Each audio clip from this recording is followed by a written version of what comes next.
Okay, so let's chit chat. What I want to do today is I want to mix and match. You've been doing really, really good work on these projects, and the projects are going to have a probability theme forever. I mean, the next two are themed like the first two. Now, I got a feeling you like the first one better than the second one. I got like, yes, that's a good feeling. You'll like the third one more than the second one. I would almost hazard a guess you'll like it as much as the first one. Very much of it is using computer simulations to come up with probabilities. So very often, I try to structure this class around what you guys are going to need once you're out of this building and out of this campus, and even when you're actually in the world processing data. And when I've talked to actuaries and statisticians over and over again, they keep talking about the important things to learn at this stage in the game are not poker probabilities, are not manual calculation of standard deviations, all the things that I hint upon and they get away from pretty quickly.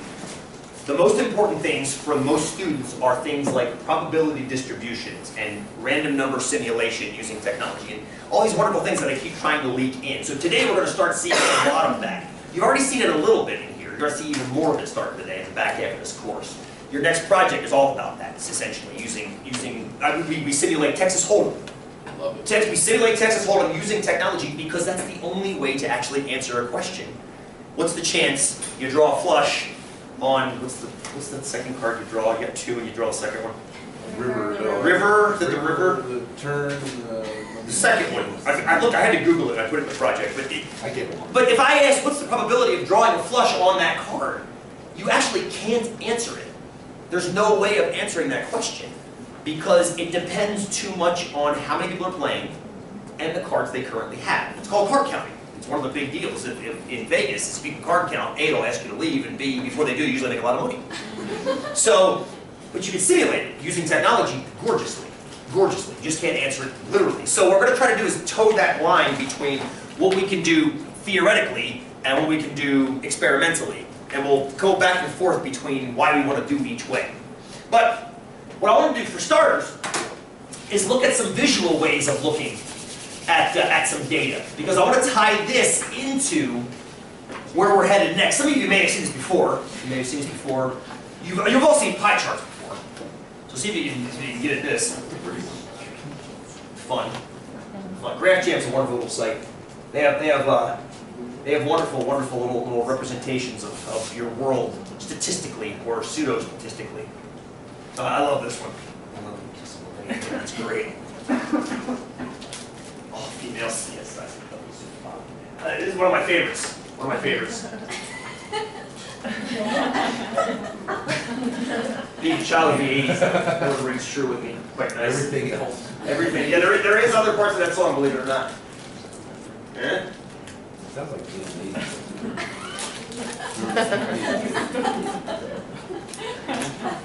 Fun. Yeah. 11 items more, really? Well, what's interesting that I've had discussions with people on lines like that when they've got like 32 things, and I'm like, hey, dude, you know, and it's like, well, yes, but I have 25 Snickers bars. Like, For one thing, yeah. okay. It's like, so I only have 10 discrete things.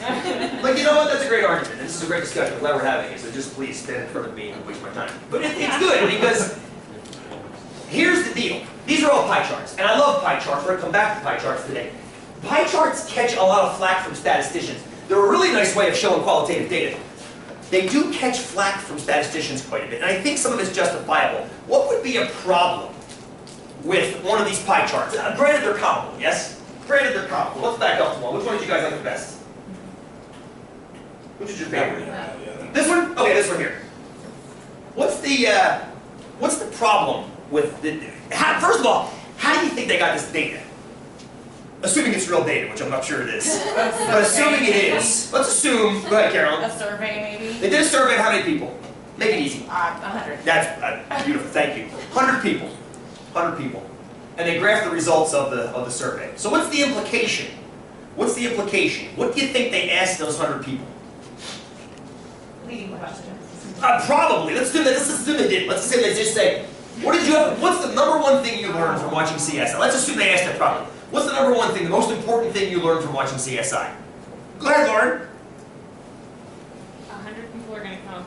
5 different ones. That's the one criticism of pie charts, is that you've got to make sure you actually include all possible responses. Yeah. When you show this, you're only showing 5 responses. Granted, it's humorous, it's probably a joke.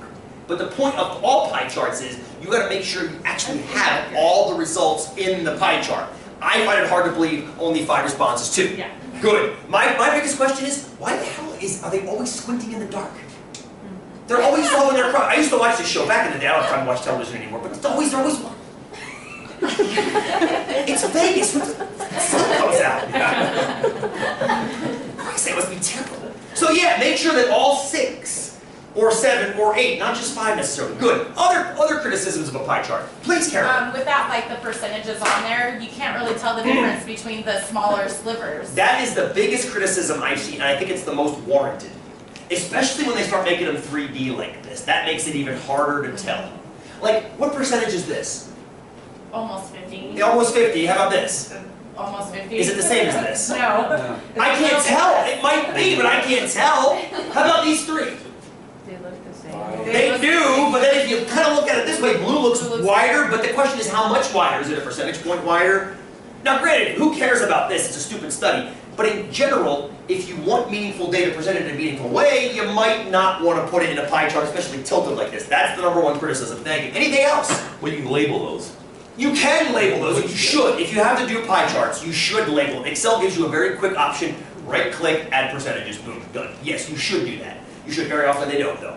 You'll see one that I created later on that I think does a really nice job of not misconstruing anything. You can actually see exactly what I kind of want you to see without misleading you. Tilt like this. Good! The exploding pie charts get even worse, like that one earlier.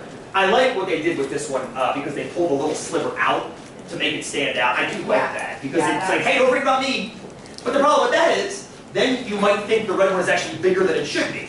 Because now it's got more area, and as so many of you correctly talked about on the exam you turned in, if you misconstrue a linear measure with a two-dimensional graphic, you can make it look 4 times bigger sometimes, or 8 times bigger. Go ahead, Lauren. Wasn't there a way to go back to like the first one? Oh, yeah, for sure. If you had the percentages on your chart, and you chose the top 5 but added a sliver for other. Other, sure. That's a great out. That's a great out. Or does not respond. Yeah. That you see that all the time in Gallup polls. You'll see yes, no, no opinion, chose not to respond.